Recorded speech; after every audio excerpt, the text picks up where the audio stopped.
Hi everyone, welcome back to my YouTube channel.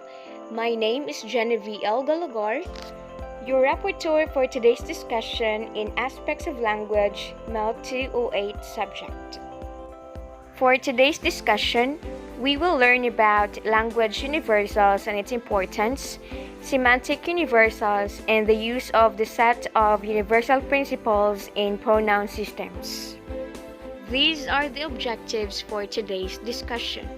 First, to determine what is language universals, typology, and semantic universals and its importance.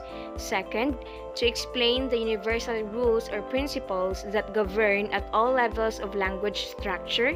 And lastly, to infer the salient characteristics of all universals based on its most common patterns. The world's languages are diverse in nature. The various languages of the world are structured according to many different patterns. Underlying the great diversity of the world's languages, universal principles are at play at all levels of language structure, in phonology, morphology, syntax, and semantics. But in spite of the diversity of language, the world's languages still have a lot in common or share some or similar characteristics, as there are basic principles that govern the structure of all languages. For example, in French, Italian, and English languages, they follow the basic structure of the clause or the simple sentence that is SVO pattern, in which S stands for the subject, V stands for the verb, and O stands for the direct object. So the subject comes before the verb and the verb comes before the direct object. And these are the examples.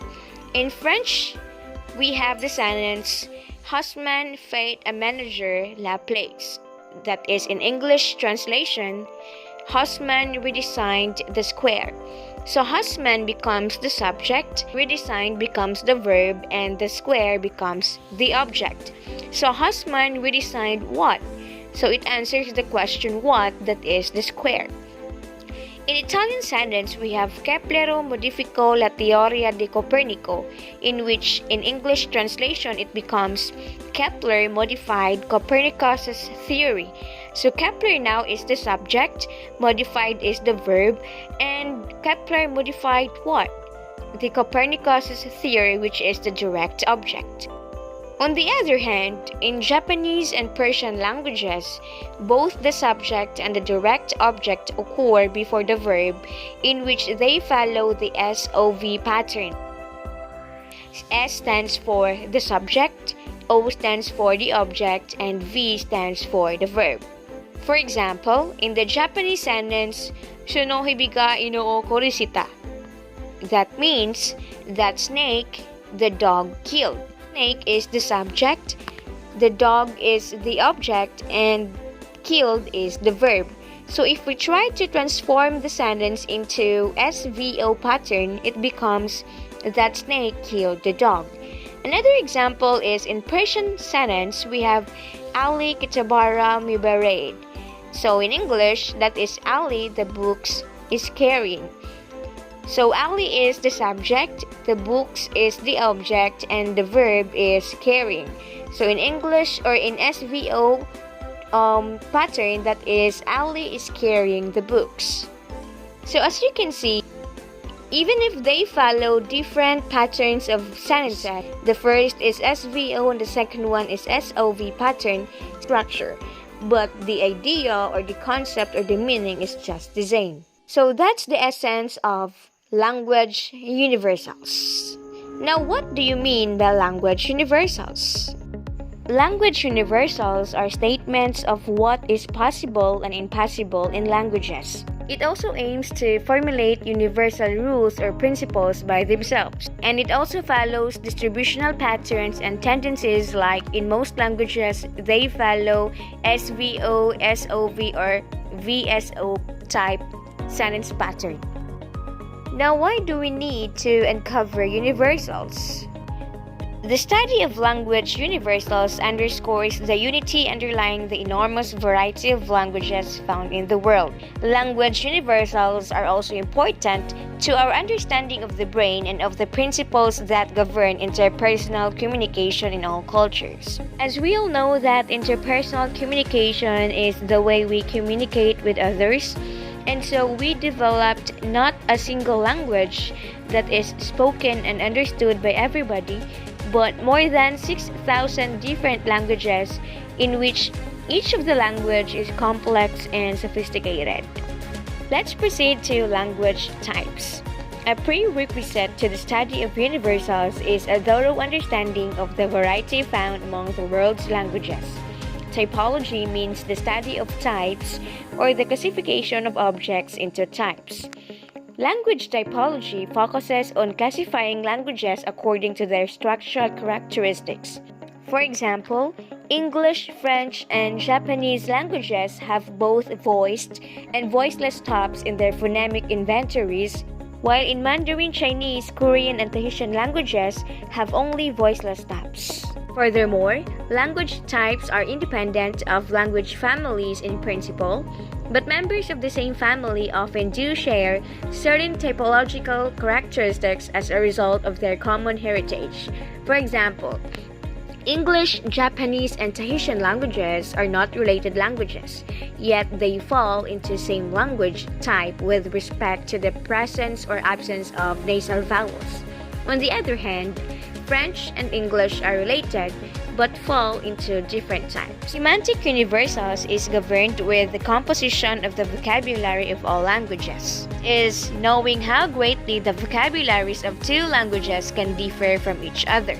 For example, the English word privacy does not have a simple equivalent in French, but it doesn't mean that the French lack the notion of privacy. Similarly, English lacks an equivalent for the Hawaiian word aloha, which can be roughly translated as love, compassion, pity, hospitality, or friendliness, and also used as a general greeting and farewell. So this is how these cross-linguistic differences occur on the two languages, but there are some fundamental areas of the vocabulary of every language in which they are subject to universal rules. These areas include color terms, body part terms, animal names, and verbs of sensory perception. Semantic universals deal with the less marked members of semantic fields, which are called basic terms in this context. They are called basic terms for they are morphologically simple, less specialized in meaning and other terms, and they are not recently borrowed from another language. Let us consider the following terms, which all refer to shades of blue like turquoise, royal blue, and blue.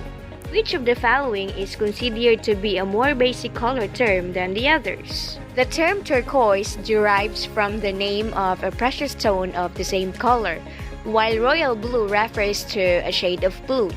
The word blue is thus more basic than each of the other words, although for different reasons. Unlike turquoise, blue refers primarily to a color, not an object. Unlike royal blue, blue is simple and modified term. The combination of these characteristics makes blue a less marked, more basic color term than the other. So semantic universals deal with terms like blue and not with the terms like turquoise and royal blue.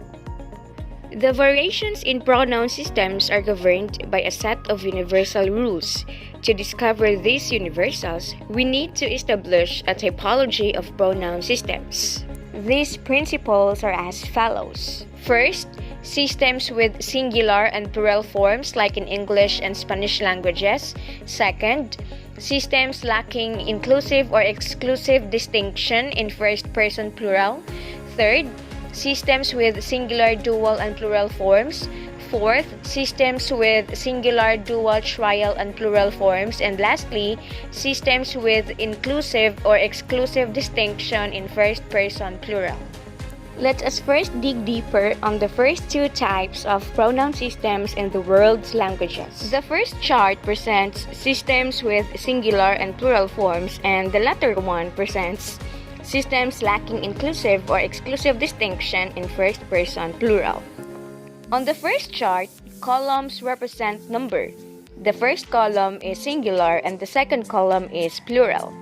The rows list person, in which it contains first row as first-person pronouns, second row as second-person pronouns, and the latter one shows third-person pronouns. So in English pronouns, the first-person singular I in plural form becomes we, second-person singular you in plural form is the same, which is you, third-person singular he, she, and it becomes plural form they. And the standard American English uses the same form for both the singular and plural second-person pronoun you. And as we all know, this English pronoun system is widely used in our country, especially in discussing pronouns. On the other hand, spoken Castilian Spanish displays different pattern if we compare it to English pronouns, since it has separate forms for the singular and plural in each person. In English pronouns, there is only one plural form regardless of the gender of the certain words. But here in Castilian Spanish pronouns, there are two plural forms of the words as to masculine and feminine pronouns. In the example here, the first person singular you, if we are going to transform that in plural form, it becomes nosotros in masculine plural form and nosotras in feminine plural form. The second person singular tú in masculine plural forms, that is vosotros and vosotras in feminine plural forms. While the third person singular el, ella becomes ellos in masculine plural form and ellas in feminine plural form. The third type of pronoun system in the world's languages is systems with singular, dual, and plural forms like in Sanskrit pronouns. Speakers of ancient Sanskrit made a distinction between two people and more than two people. The form of two people is called the dual, meaning two, and the form for more than two is called plural. In the chart, singular first person aham in dual form becomes avam and in plural form becomes vayam. Second person singular vam in dual form, that is ovam, and in plural form, that is yayam. However, as you can see in the chart, there are three words that represent third person singular, which are sas, tat, and sa. Sas represents third person masculine, tat as feminine, and sa as neuter.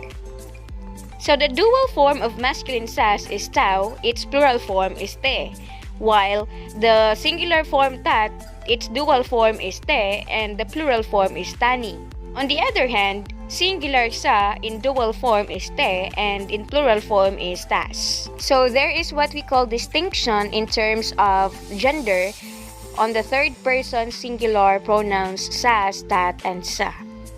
The fourth pronoun system is systems with singular, dual, trial, and plural forms, like in Fijian pronouns. Fijian language has one of the largest pronoun systems of any language. It has a singular form for each pronoun, a dual form for two people, a separate trial form that refers to about three people, and a plural form that refers to more than three people. In addition, in the first person dual, trial, and plural, Fijian, like Tok Pisin, which we will discuss later on, has also separate inclusive and exclusive forms. In Fijian pronouns, the first person exclusive singular au in dual is kirau, in trial becomes k2, and in plural form it's keimami. Please bear with me with the pronunciation of the words because I'm not sure of it. While in first person inclusive singular au becomes kidaru, trial form is kidatu, and in plural form it's keda. While second person singular iko, that is in dual form, becomes kimadro, in trial form becomes kimudo, and in plural form becomes kimoni. While The third person singular koya, in dual form that is rao, in trial form that is iratu, and in plural that is ira. The last pronoun system is systems with inclusive or exclusive distinction in first person plural. Talk person pronouns have separate inclusive and exclusive first person pronouns. When you say first person exclusive pronoun, it is a single pronoun refers simultaneously to the speaker and the addressee and sometimes other people. While first person exclusive pronouns are separate pronouns to refer to the speaker along with other people but excluding the addressee. In other words, first-person inclusive pronoun involves the speaker and the addressee, while the first-person exclusive pronoun, it only refers to the speaker and does not include with the addressee. For example, the first-person exclusive singular me, which is in English that is me with spelling M and E, in plural form becomes me pela, meaning fellow. While in first-person inclusive singular pronoun me, the plural form for that is you me, that becomes, or in English form, that is you and me. Second person singular you, in English term that is you, spells as you, in plural form that is you pela. And the third person singular m, in English term that is him, the plural form for that is all, in English term is all, spells as all. Therefore, all the world's languages have distinct first and second person pronouns, and most languages have third person pronouns, inclusive first person pronouns, and exclusive first person pronouns. As a summary, these are some of the universal rules that occur as we discussed the 5 pronoun systems a while ago. First, all languages have at least first person and second person pronouns. Second, if a language has singular and dual forms, then it will also have plural forms. Third, if a language has singular, dual, and trial forms, then it will also have plural forms. And the last one, if a language makes an inclusive or exclusive distinction in its pronoun system, it will make it in the first person. In contrast, these are some types of pronoun systems that do not occur in the universal principle. First, systems lacking first person and second person pronouns. Second, systems with singular and dual forms but no plural forms. Third, systems with singular, dual, and trial forms but no plural forms. And lastly, systems that make an inclusive or exclusive distinction but not in the first person, just like it's somehow illogical impossibility. Therefore, it is very important to know that semantic typologies and universals do not represent a measure of complexity in language or culture. We can infer from these differences that some categories are more salient in some cultures than in others. On the other hand, we can also see that the pronoun system of English is one of the most restricted systems in the world. And despite of these differences across all languages, this does not mean that some languages are richer or better or more developed than others. Though the world's languages are diverse in nature, still, what is very important is to know its underlying commonalities or similarities with each other, and that's what we call language universals. Thank you so much for listening, and please don't forget to like and subscribe to my YouTube channel. Thank you and God bless.